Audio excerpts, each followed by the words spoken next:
यदा यदा हि धर्मस्य ग्लानिर्भवति भारत अभ्युत्थानम् अधर्मस्य तदात्मानं सृजाम्यहम् परित्राणाय साधूनां विनाशाय च दुष्कृतां धर्म संस्थापनार्थाय संभवामि युगे युगे।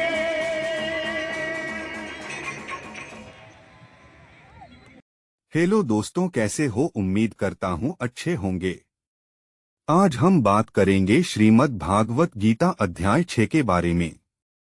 पहले हमने श्रीमद् भागवत कथा अध्याय 5 के बारे में बात की थी। आज हम श्रीमद् भागवत गीता अध्याय 6 के बारे में बात करेंगे। श्रीमद् भागवत गीता अध्याय 6 ध्यान योग। यह श्रीमद् भगवद गीता के 6ठे अध्याय ध्यान योग का सार है। इस अध्याय में भगवान श्री कृष्ण अर्जुन को ध्यान मेडिटेशन की विधि और उसके महत्व के बारे में बताते हैं।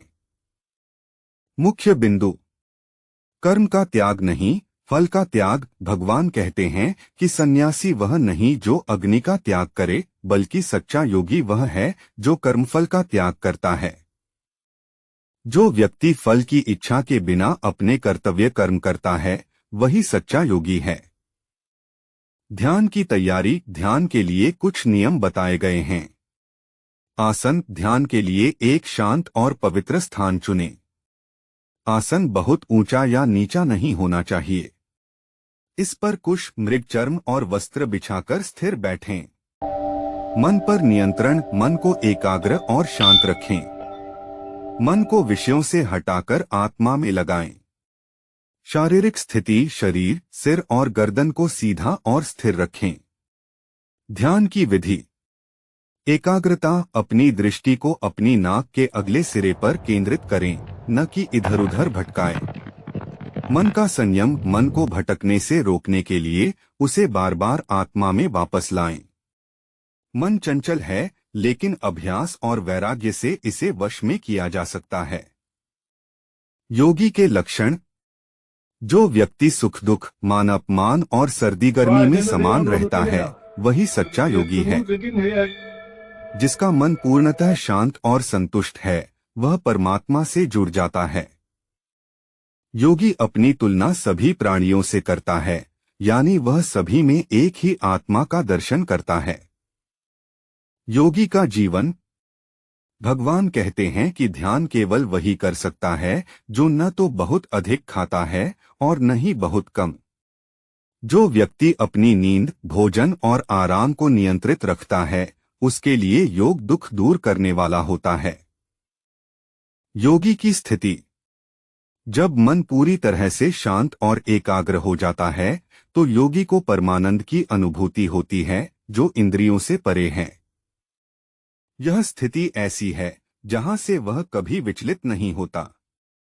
योग से सफलता: यदि कोई व्यक्ति योग मार्ग पर पूरी तरह सफल नहीं हो पाता और बीच में ही मृत्यु हो जाती है, तो भी उसका प्रयास व्यर्थ नहीं जाता।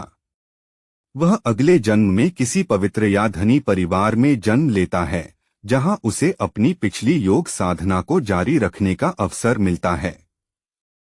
यह अध्याय हमें सिखाता है कि ध्यान सिर्फ एक क्रिया नहीं है, बल्कि एक जीवन शैली है, जिसके द्वारा हम अपने मन को नियंत्रित कर सकते हैं और स्वयं के साथ साथ परमात्मा से भी जुड़ सकते हैं। यदि आप इस अध्याय के किसी विशेष श्लोक या बिंदु के बारे में जानना चाहते हैं, तो पूछ सकते हैं। तो दोस्तों, वीडियो कैसा लगा कमेंट में जरूर बताइए। आगे हम अध्याय 7 के बारे में बात करेंगे। ऐसे ही वीडियो को सपोर्ट करते रहे। हम आपके लिए अलग अलग ऐसे वीडियो लाते रहेंगे। तो वीडियो लाइक, सब्सक्राइब, फॉलो कर देना। जय श्री कृष्णा।